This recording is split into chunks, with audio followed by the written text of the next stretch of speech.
Muito bom dia, seja bem-vindo ao seu programa Manhãs na TV, um programa que lhe faz companhia de segunda a sexta-feira durante mais ou menos uma hora. Nós temos sempre temas e conversas bastante interessantes, especialmente indicadas para si que está aí desse lado. É verdade, estamos consigo e é sempre um prazer ter a sua companhia aí desse lado. Nós hoje vamos ter dois temas bastante interessantes, com duas pessoas espetaculares, para falar acerca de alguns temas que são do seu agrado. E na primeira parte nós vamos estar à conversa com a doutora Célia Francisco, que já é da casa, não é? Que vamos falar acerca de como lidar com as características perfeccionistas da personalidade. Gosta do tema? Muito interessante e você vai gostar. E na segunda parte nós também vamos estar à conversa com Pedro Xavier Louro, da Oncosaúde, onde nós vamos falar acerca do Centro e do Dia Internacional da Criança com Cancro. Portanto, são temas bastante interessantes e que nós temos todo o gosto em que você esteja aí desse lado e que partilhe a sua manhã aqui connosco no Manhãs na TV. E todos estes programas que nós temos para si estão sempre disponíveis no YouTube, né? Nada, no YouTube, 2 semanas após o programa, portanto, pode ter sempre o programa por inteiro no YouTube. Nós também estamos um pouquinho por todo o mundo e por todo o mundo nós queremos falar literalmente onde quer que você esteja, porque pela internet nós chegamos através da Curiacos TV, onde quer que você esteja em qualquer parte do mundo. É verdade, tem internet? Sintonize o Curiacos TV e vai estar lá connosco. Também estamos no Facebook, no Instagram e também através das nossas redes, nossas operadoras nacionais, a Nova, a Nós, a Mel e a Vodafone. Portanto, é sempre um prazer tê-lo aqui consigo. Nas nossas redes sociais você também pode e deve comentar os nossos temas que são abordados aqui. Nós gostamos da sua opinião. Diga se gostou do tema, se ficou alguma pergunta que você gostaria que fosse falada no programa e que por acaso não falou, uma sugestão de um tema que você gostava de ouvir falar no programa e nós teremos todo o gosto em responder a essas perguntas e também saber a sua opinião daí desse lado, porque você está aqui connosco todos os dias de manhã e é sempre um prazer tê-lo na sua companhia e saber o que é que você pensa a respeito. É verdade, hoje eu estou sozinha, o Zé não está, o malandreco não, foi fazer outras coisas, ele hoje tinha outras coisas para fazer, mas hoje estou só eu e mais 2 convidados com 2 temas brutais só para si. É verdade. E, sem mais demoras, nós vamos então agora iniciar a nossa conversa com a doutora Célia Francisco.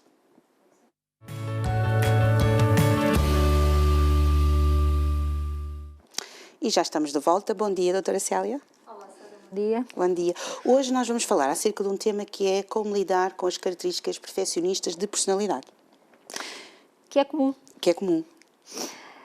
Se calhar começaria aqui por falar um bocadinho do que é o perfeccionismo e depois fazer aqui a distinção entre o perfeccionismo considerado saudável e quando é que as coisas começam aqui a ficar um bocadinho atrapalhadas. Então, como a palavra indica, perfeccionismo são pessoas que têm características perfeccionistas de personalidade, em que estão mais focadas no desempenho, em que são exigentes com elas, mas que conseguem manter um bocadinho essas características controladas e faz com que o dia-a-dia delas, não é? Nomeadamente na parte do trabalho ou da tarefa de serem pais ou de serem companheiros ou companheiras, sentem alguma flexibilidade e conseguem não criar ansiedade se as coisas não correram tão bem.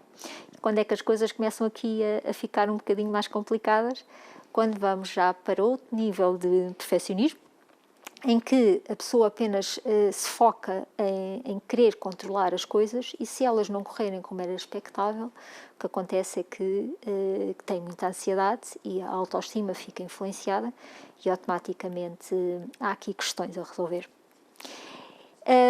Não estou a dizer que é mau ser perfeccionista, é maravilhoso, nomeadamente no trabalho, na área profissional, aquelas pessoas que está provado, não é? Que chegam mais longe, são pessoas extremamente organizadas, extremamente perfeccionistas com o desempenho das tarefas e os patrões, as chefias normalmente gostam disso, não é?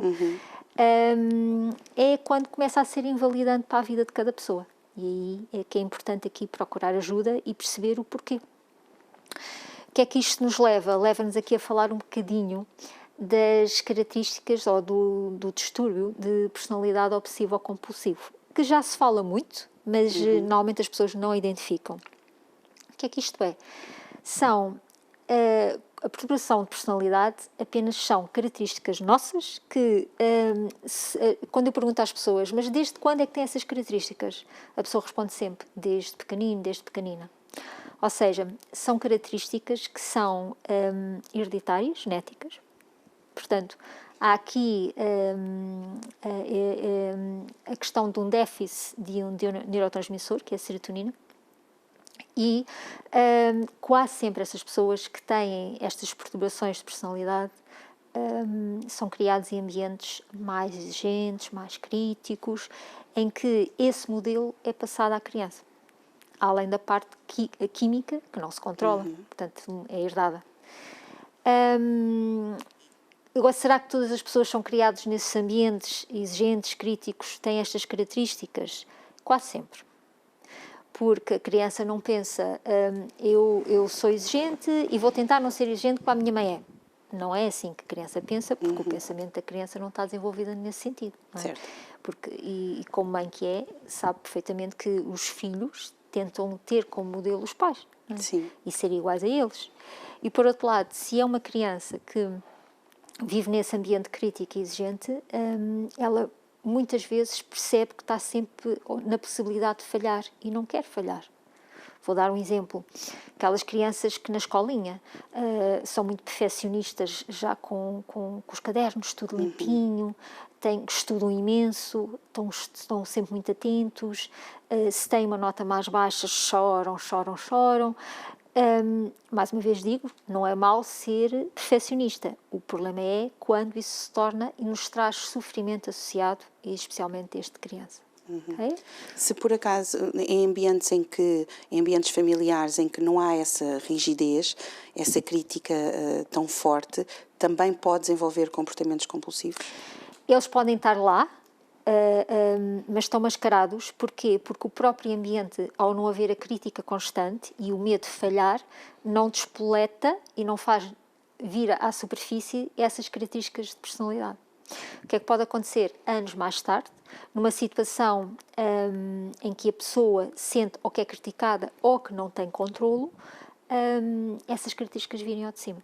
Mas quase sempre, como eu lhe digo, porque também tem a ver com a prática e com a experiência que eu tenho, porque eu trabalho muito estas características, quase sempre vem de um ambiente exigente e crítico. E depois também há aqui a distinção se ambos os pais têm essas características ou se um dos pais tem essa característica.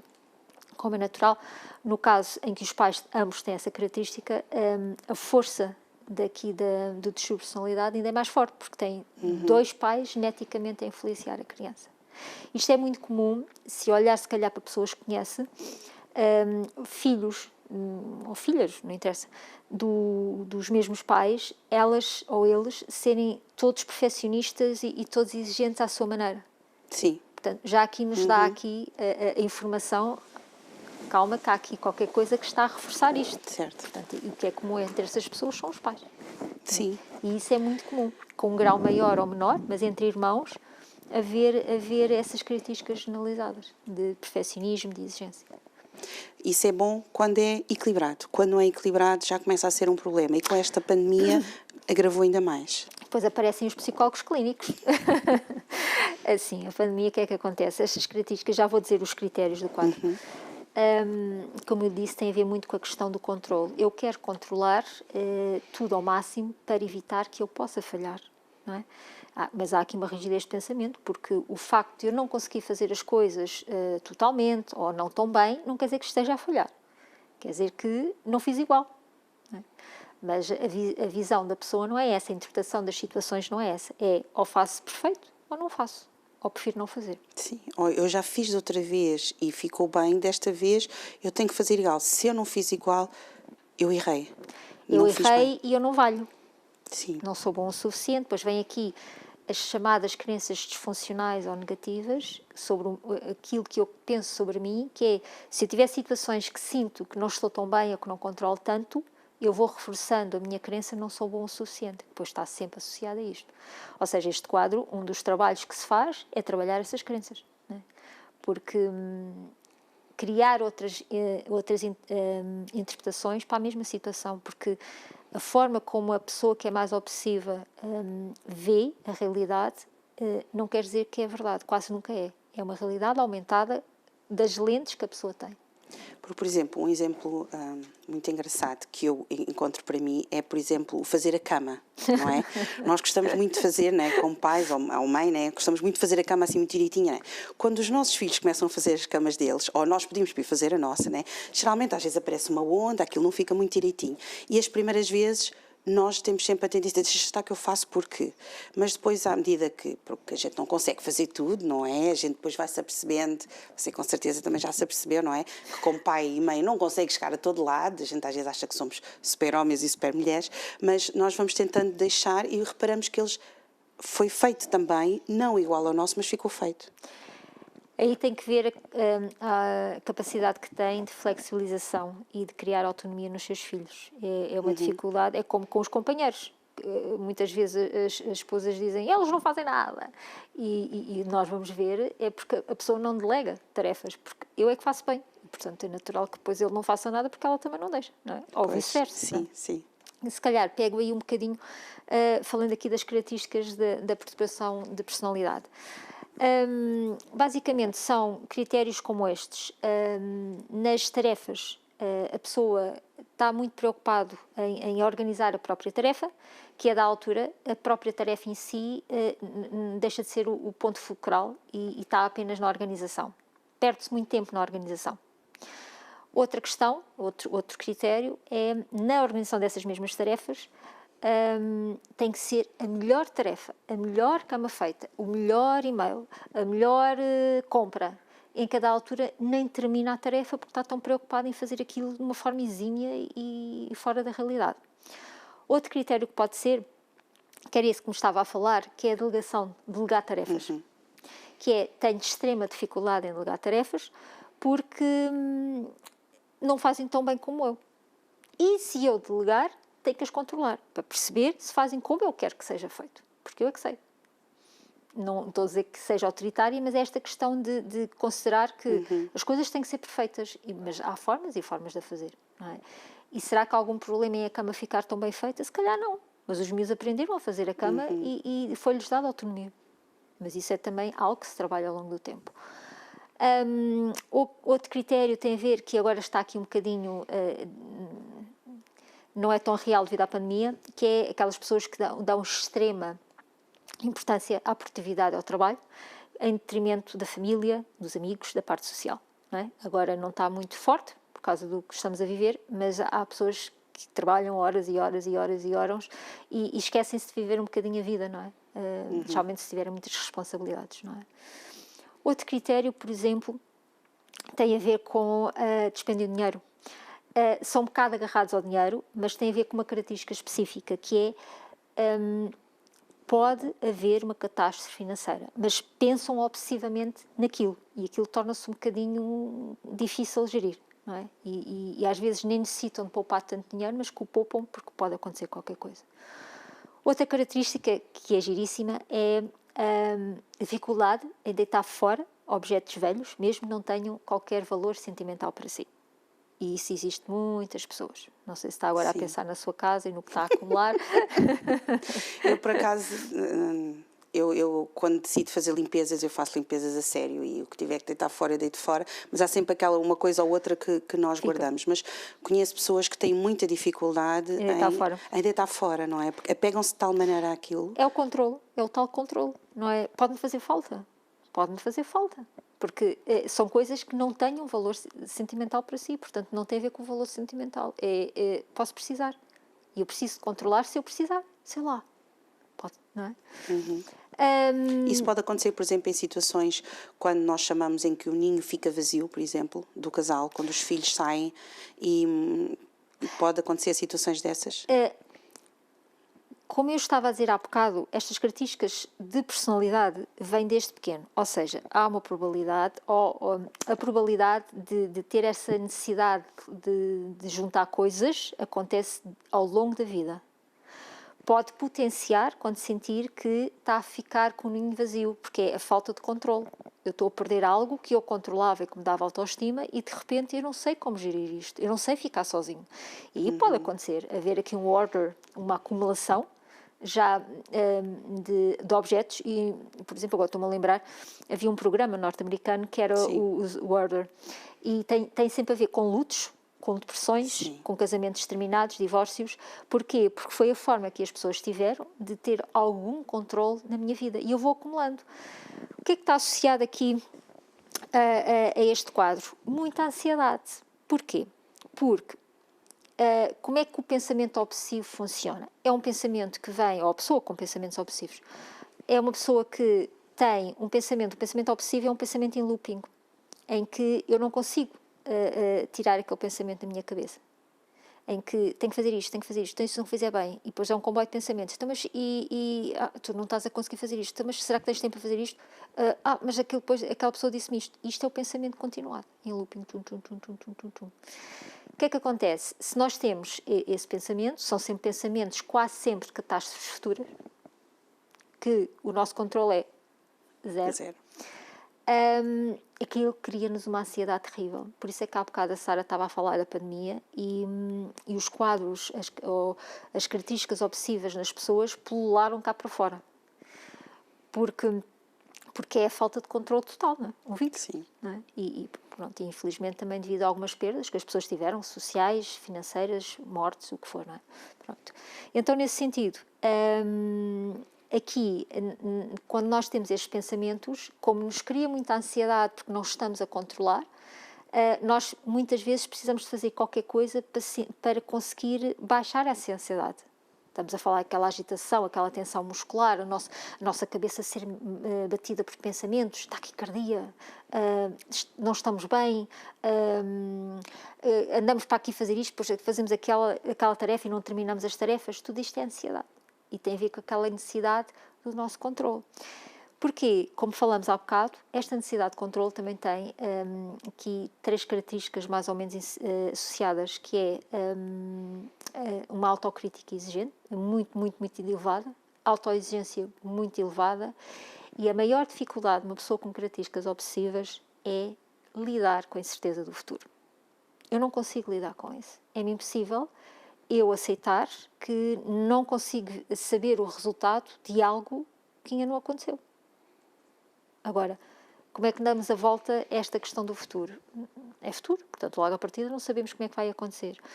E, por outro lado, qual é o pensamento da pessoa mais perfeccionista obsessiva? É catástrofes futuras. 99% daquilo que pensamos de catástrofes não acontece. Não lhe aconteceu já achar que vai acontecer com determinada coisa se não fizer determinada tarefa ou falar com determinada pessoa e depois aquilo realmente não aconteceu. Sim. Só que até lá há um sofrimento atroz. Que nos leva aqui para outro quadro. Se nós falamos aqui na perturbação de personalidade obsessiva-compulsiva, podemos associar aqui ou não o quadro de obsessivo-compulsivo, que aqui já até na informação, nas redes sociais já se falou sobre isso, que é compulsões e obsessões. O que é que isto é? Opções são, como já disse, aqueles pensamentos que não saem da cabeça, em looping, e estão aqui, e que nos causam, e que pode estar relacionado com algo que eu não controlo. Okay? Lá vem a ansiedade. E então, eu aprendi, para lidar com esses pensamentos que me causam sofrimento atroz, a ter comportamentos compulsivos ou rituais, é o mesmo nome. Já se ouviu falar nas pessoas que têm os tais rituais de limpeza? Limpam a casa toda, esfregam. Agora com o gel, as pessoas com rituais de limpeza é maravilha, porque ninguém acha estranho estar a limpar as mãos com gel. Passam despercebidas. É o que dizem, e é verdade. É verdade. E aquelas que têm esse ritual também vão mantê-lo, que ninguém acha estranho depois deste vírus. Não é? Porque o gel vai se manter aqui um pouco, penso eu. Pode ser de verificar portas, mas excessivamente, sair de casa e voltar 2, 3 vezes a casa, o carro, dar 2, 3 voltas ao carro para ver se está tudo fechado. Pode ser de ordenação, que é muito comum, que é... Arrumar as coisas todas pelo mesmo lado, não é? As coisas, o que a pessoa diz é, as coisas têm um lugar certo para estar. Se não estiver, e aqui é que vem a parte negativa, eu não estou bem, falta qualquer coisa, estou incomodado. E aqui é que é complicado, porque a faca tem que ser ali, este livro tem que ser aqui, ou aquelas pessoas, por exemplo, que têm uma secretária, têm um escritório, e que se a pessoa puser o relógio, por exemplo, assim, a pessoa sabe que alguém está-se a rir. Sim. A minha culpa Estou-me a rir porque tinha um chefe, assim, que quando íamos à secretária, se a gente mexesse 1 milímetro na régua que não estava tão direitinha, ele sabia logo que tinha estado ali alguém, porque aquilo estava 1 milímetro fora do sítio. Agora, quando falou. E não era uma pessoa exigente, autocrítica, super controladora. Sim. Pois há rituais como, por exemplo, sei lá, por exemplo, um que é muito comum é estender a roupa, e tem que ser a roupa estendida, aqui são a roupa interior, aqui é por tamanhos, por exemplo, as camisolas compridas de todo um lado, e, por exemplo, associado a isto, as molas têm que ser ambas da mesma cor e muitas vezes da cor da peça. Okay? É muito comum também. Pronto. As pessoas que têm estas compulsões e outras, há muitas, estou apenas a dizer as mais comuns e que são interessantes aqui falar-se. Isso tem que ser trabalhado. Porquê? Porque aqui, além de dar muito sofrimento, a pessoa aprendeu a lidar com a ansiedade fazendo rituais. O que é que acontece? Aquele ritual, portanto, se eu estender a roupa desta forma, eu baixo a ansiedade. Eu ando muito ansioso neste dia, vou estender a roupa e preciso ter algum controle na minha ansiedade do dia, então vou fazer o ritual para baixar a ansiedade. Só que as pessoas aprendem de forma errada a baixar a ansiedade através de rituais, porque se não os fizerem, ficam extremamente ansiosos e algo acontece. Por exemplo, as pessoas da limpeza é um vírus, uma morte, uma coisa qualquer assim. É extremamente difícil quando entramos já para este campo de compulsões rituais. É claro que é trabalhável, demora tempo, mas nem todas as pessoas que têm então a perturbação de personalidade têm associado este quadro obsessivo-compulsivo. Okay? Nem sempre. É importante sempre procurar ajuda. Fundamental, porque ninguém, seja no sobre personalidade, porque as pessoas não sabem que isso é. Eles só sabem que sentem-se mal, que têm ansiedade, que a vida não está a correr bem, e depois tem muitas vezes outros quadros associados, seja uma depressão reativa, que foi o que aconteceu muito na pandemia. Pessoas com características obsessivas de personalidade, perfeccionistas, e que, devido à falta de controle e a consequências para a vida pessoal, deprimiram.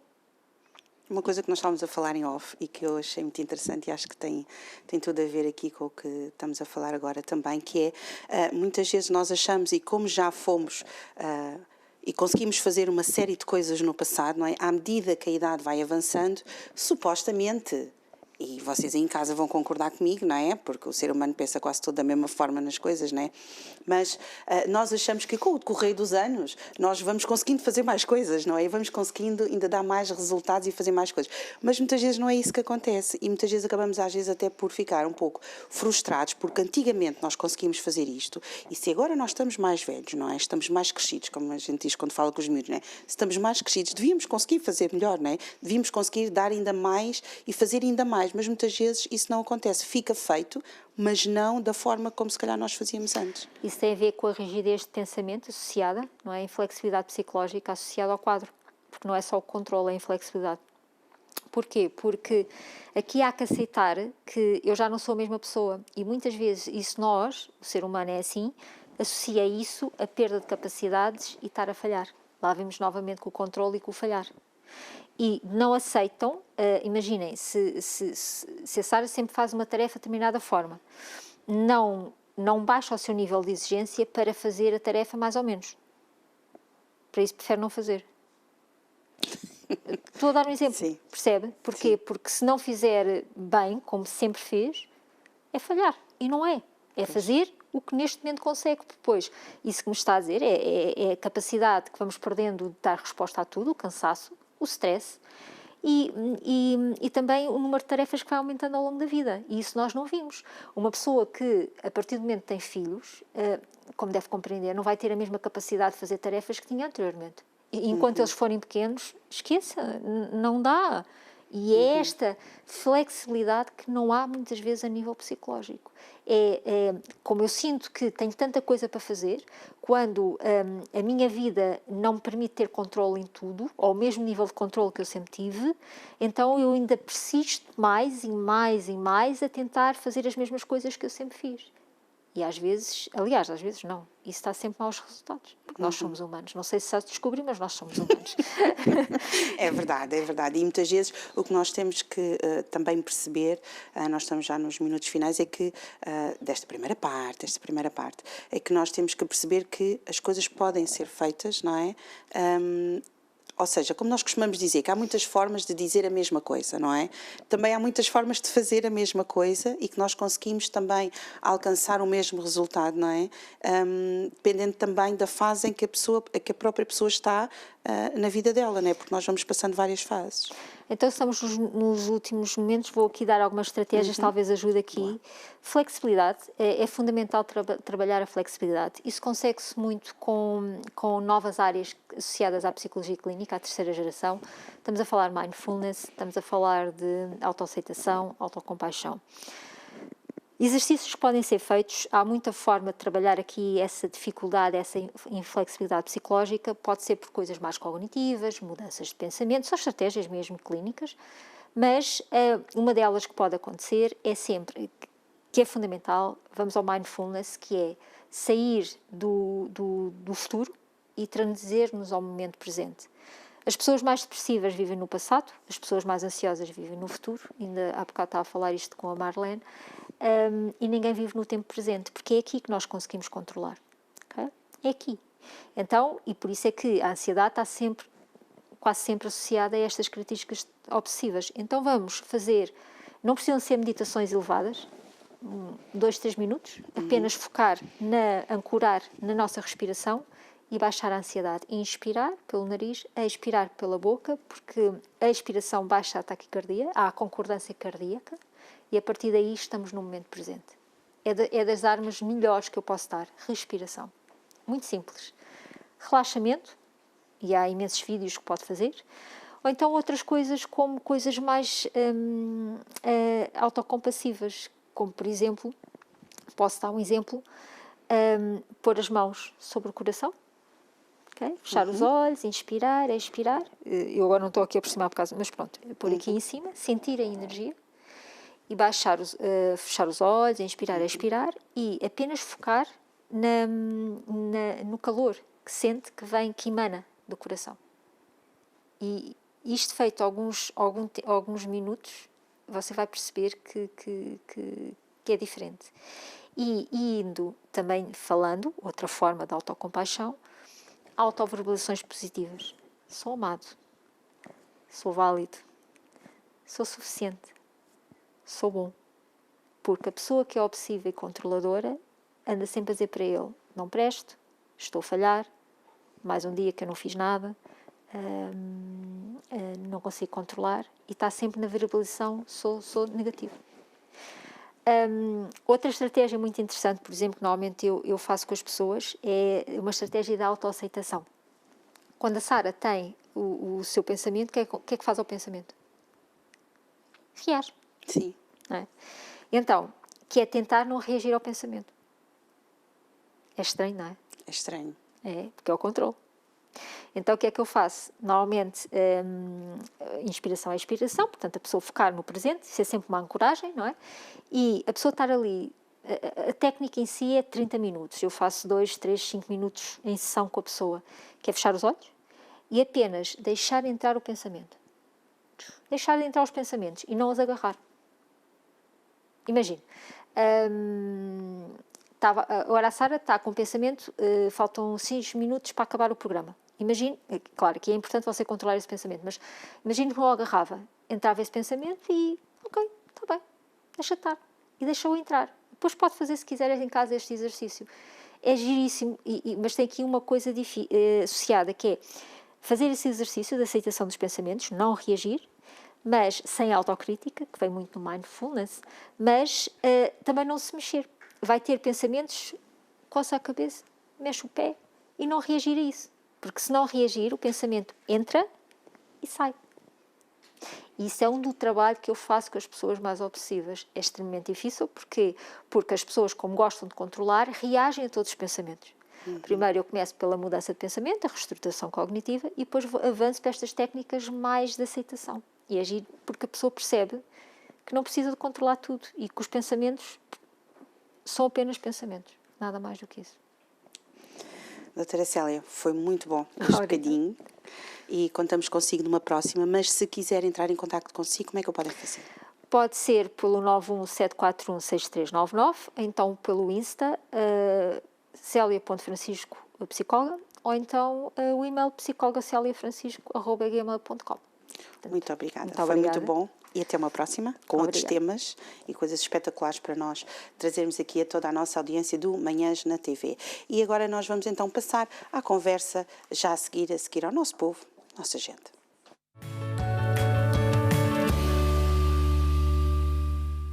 Já estamos de volta e agora nós vamos estar à conversa com o Pedro Xavier Louro, que nos vai falar sobre a Oncosaúde, mais exatamente também acerca do centro e também do dia que se assinala hoje, dia 15 de fevereiro, o Dia Internacional da Criança com Cancro.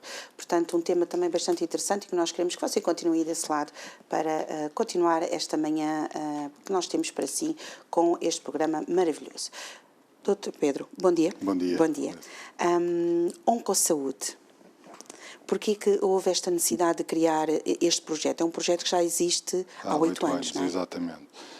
Nós fazíamos, como empresa de distribuição de alguns produtos associados aqui à oncologia, não é? A nossa missão seria encontrar produtos que minimizassem e melhorassem a qualidade de vida do paciente oncológico quando está a fazer os tratamentos, a queda de cabelo, o sutiã pós-cirúrgico e outros problemas que acabam sempre de surgir quando as pessoas realizam o tratamento. Há 8 anos achávamos que era importante criámos nós um próprio projeto em que atendíamos e tínhamos contacto direto com o paciente oncológico. Achávamos que poderia ser trabalhado de outra maneira. É um cliente especial, na conversa que estávamos a ter antes de estarmos em direto. Portanto, é um cliente que não pode ser tratado da mesma maneira como um cliente que vai a uma loja comprar uma camisa. Portanto, estes produtos têm sempre uma carga negativa. A pessoa, quando os procura, está numa fase que não gostaria de estar na vida, está a atravessar um tratamento que, embora seja passageiro, tem uma carga negativa bastante associada e, portanto, a pessoa, quando procura estes produtos, não o vai fazer com a leveza habitual que vai às compras, comprar outro tipo de artigos, traz uma carga negativa. E, portanto, este processo da procura e depois da experimentação, porque a maioria destes produtos, por exemplo, como os turbantes e os sutiãs, tem que haver essa experimentação, não é? Para as pessoas perceberem também. E nós também estamos a ver algumas fotos também. Exatamente. Portanto, isto são a linha de turbantes que nós comercializamos e distribuímos em Portugal.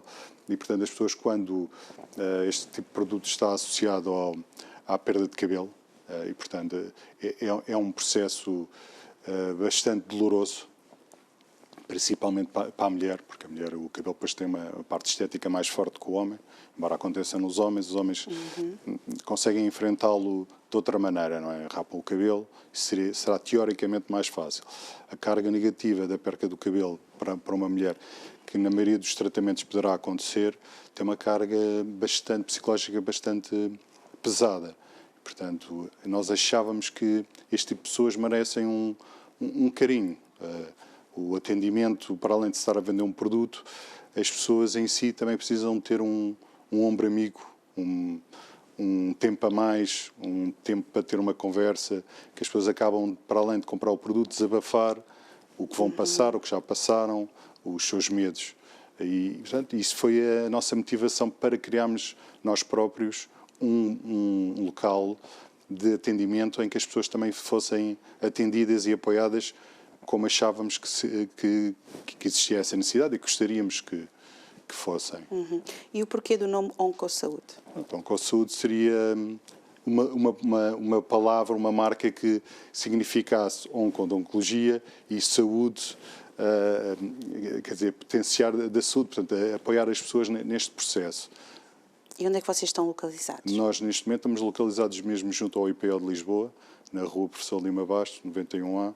Portanto, estamos mesmo muito próximos do maior centro de oncologia a nível nacional, não é? Que é o IPO de Lisboa. E também para vocês, deve ser um pouco difícil, não é? Porque vocês apanham, como disse ainda há pouco, não é? As pessoas naquela fase, numa das fases mais complicadas das suas vidas, não é? É fácil conseguir gerir estas emoções e conseguir falar com as pessoas e atendê-las sem ficar, sem mostrar demasiado os sentimentos. Embora a pessoa tenha alguma habituação, não é? Que é o que acontece com os profissionais de saúde, tem que ter alguma distância, algum distanciamento, mas é impossível também ser totalmente resistente à emoção das pessoas. E depois há casos e casos. Isto também às vezes depende muito. Há pessoas muito positivas que entram na loja, são extremamente positivas e, portanto, encaram o processo com a maior força de vontade. E, portanto, é mais fácil de lidar. A pessoa acaba, às vezes, por se esquecer que está diante de uma pessoa que está a fazer esses tratamentos, são pessoas extremamente positivas, como há pessoas que reagem de outra maneira. E muitas vezes acontece, as pessoas até entram calmas, mas quando são confrontadas que vão utilizar um turbante, acaba por ser o enfrentar da realidade naquele momento. Portanto, vão ter que utilizar aquilo porque o cabelo vai cair. E muitas pessoas, de vez em quando, choram e a pessoa tem que dar aquela palavra amiga, tem que lhes dar aquele tempo para se restabelecerem e, portanto, eu diria que é literalmente impossível a pessoa ser totalmente inerte, não é? Agora, há casos que são mais fáceis de lidar, há pessoas, a própria pessoa do outro lado também acaba por influenciar ou não. E depois a pessoa, se tiver um bom coração, aprende a lidar com isso, mas também quando as ajuda, também tem uma recompensa maior, eu acho. Lá está. A pessoa, quando ajuda uma pessoa necessitada, fica feliz por dentro. Eu, pelo menos, fico e as pessoas que trabalham comigo também ficam. Daí a importância das pessoas que trabalham connosco, neste caso consigo, não é? Também terem essa empatia e essa forma de estar com as pessoas. É muito importante. Tem que ter um perfil especial. Especial, não é? Como eu acho que todas as pessoas que trabalham na área da saúde o deveriam ter. Não é uma profissão normal, não é? Não estou aqui a parar as coisas, mas as pessoas têm que ter alguma predisposição, têm que ter um coração grande para também conseguir lidar e ser empáticas com os problemas dos outros, não é? Sim, e ajudá-las. Porque estes artigos servem para ajudar a pessoa nas fases Sim, exatamente. que vão Tudo o que passando. nós temos tem a ver com algum efeito secundário dos tratamentos que estão a fazer. Sejam os turbantes pela queda de cabelo, claro que nós depois temos algum cliente que tem alopécia, mas seja nervosa ou mesmo a própria doença e depois é permanente, mas a maioria das pessoas que nos procuram tem a ver com a oncologia.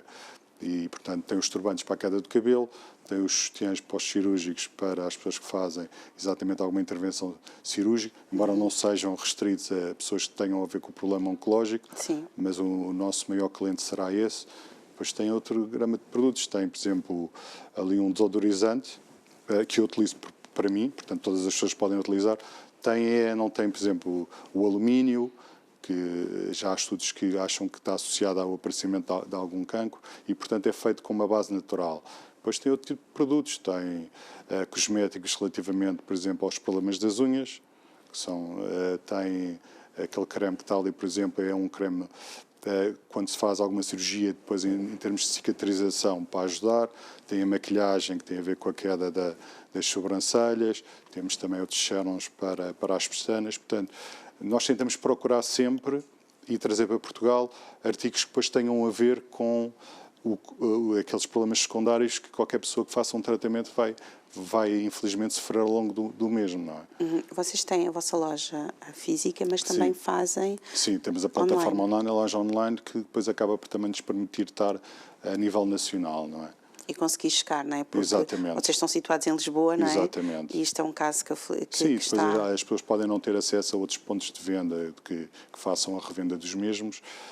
Infelizmente, Portugal, em certas zonas do país, não tem, se calhar, todas as pessoas não têm o mesmo acesso a este tipo de produtos e a loja online acaba por também nos ajudar a fazer essa cobertura nacional.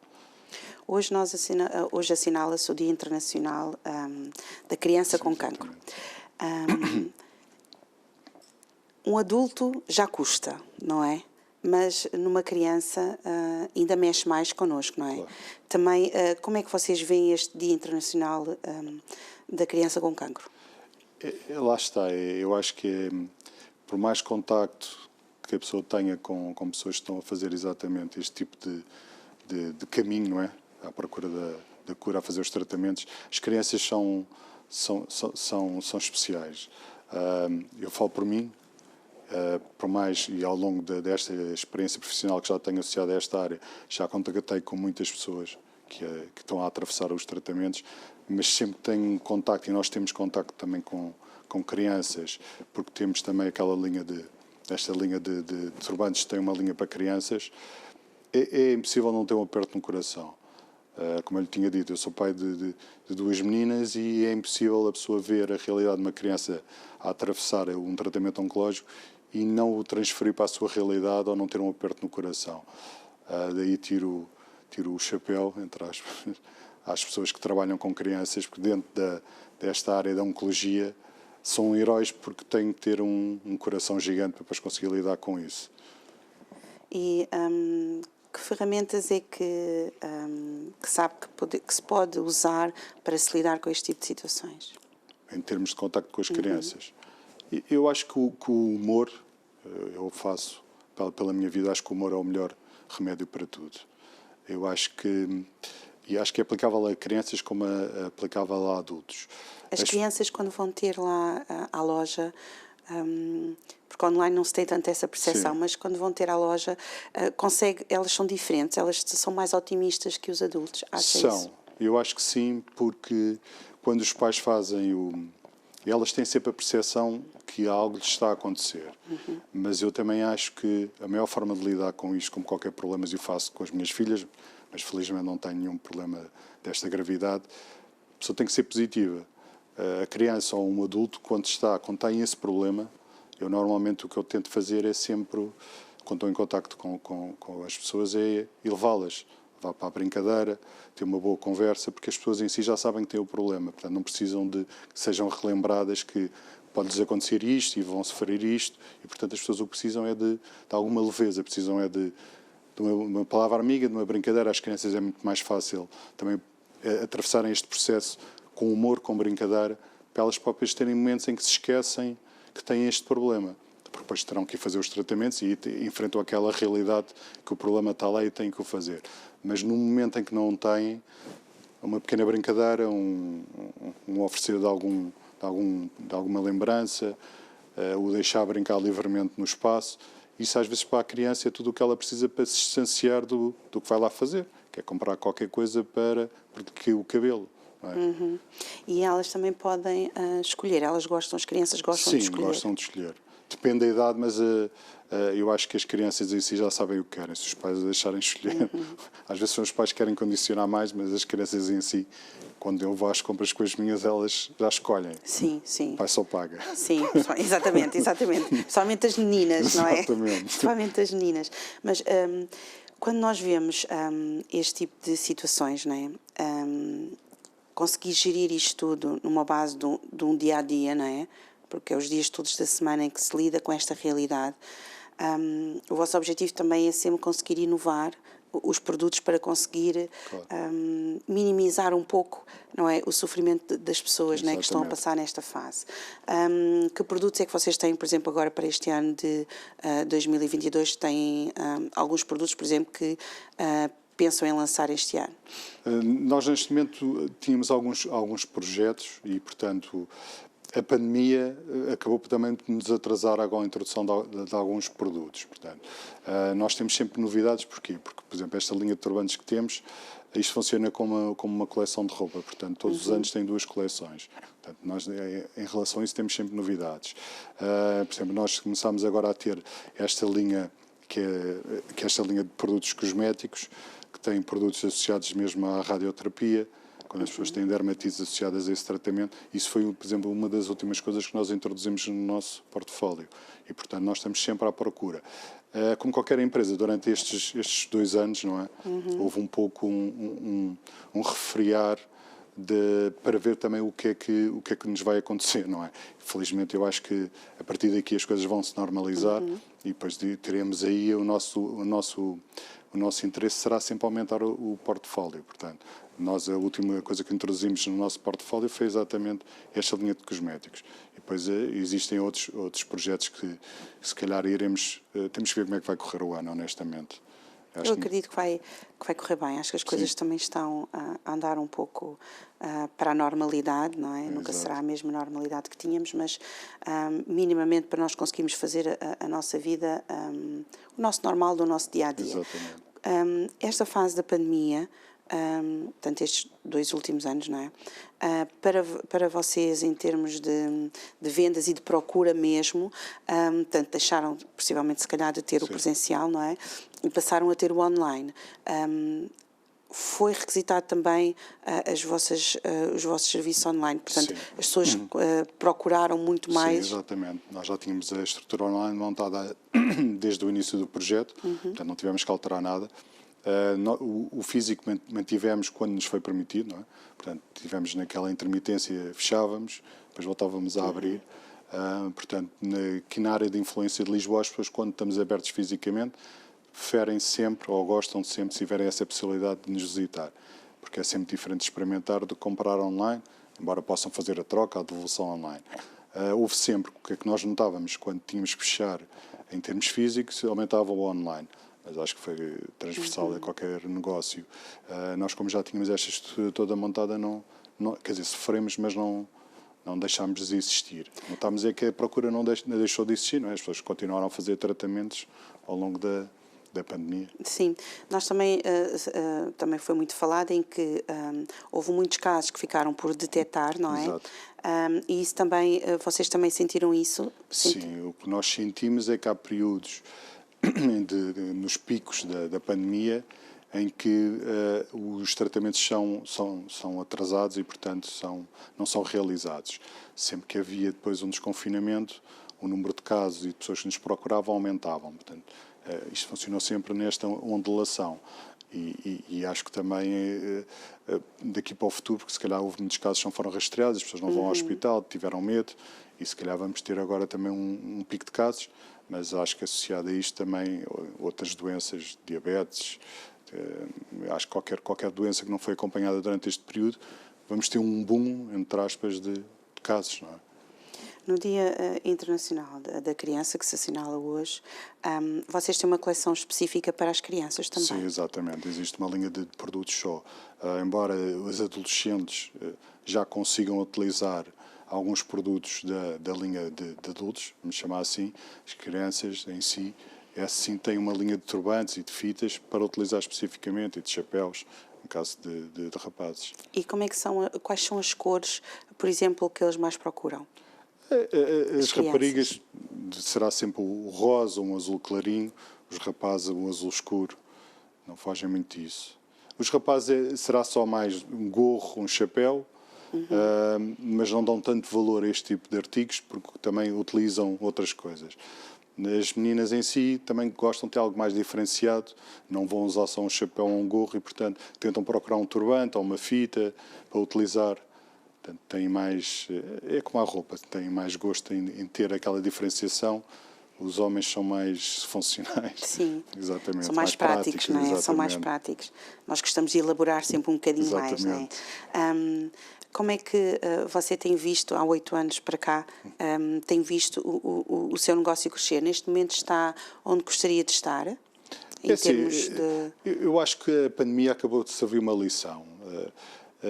Eu poderia estar melhor, mas a pessoa também tem que ser realista, tem que também dar graças a Deus.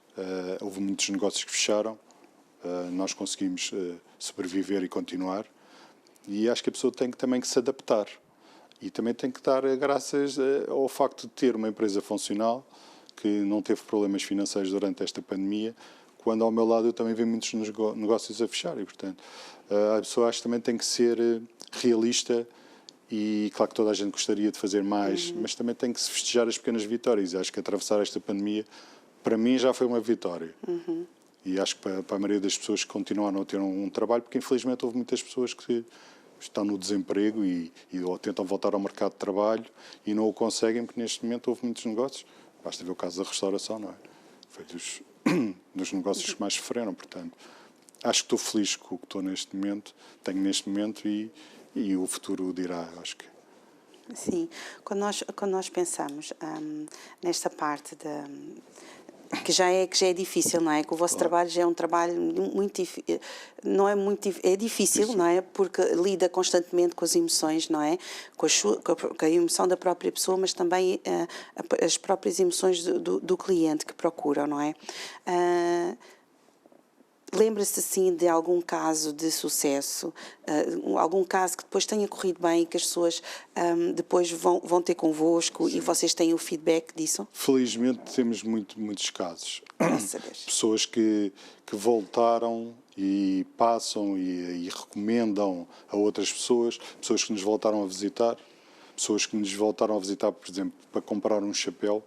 Porque estes artigos depois não são só restritos, por exemplo. A minha mulher usa muitos chapéus, foi uma imagem que passaram. Portanto, é um chapéu que é feito, por exemplo, numa fibra especial, não vou entrar, também não vou estar a amassar as pessoas. É uma fibra que é 37,5, que é uma fibra que permite a respiração da pele. 37,5 porque teoricamente mantém a temperatura do corpo próxima dessa temperatura. É um chapéu muito confortável para usar e bastante feminino. E ela usa, como temos outro caso de outras pessoas que até usam turbantes e chapéus e que nos compram.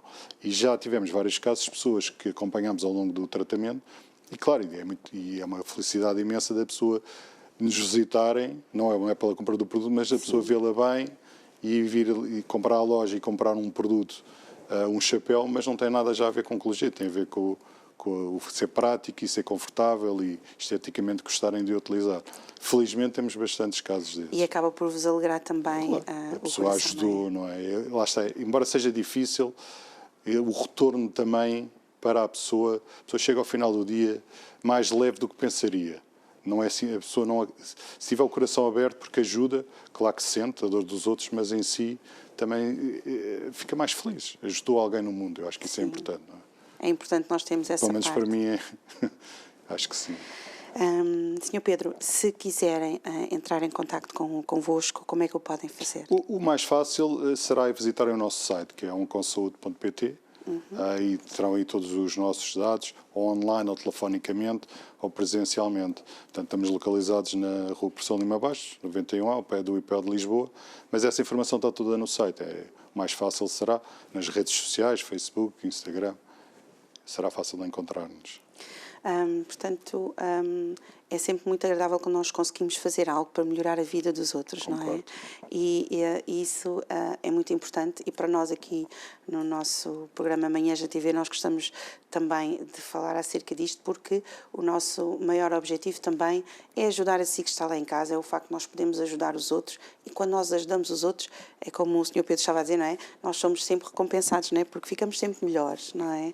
Porque é mesmo assim, o ser humano é mesmo assim, foi feito mesmo para ajudarmos, por isso é que nós vivemos em sociedade, não é? Exato, eu acredito nisso. E então, este ano, só para finalizar, que houve, em relação à coleção, portanto ainda vamos poder contar com mais uma coleção este ano, não é?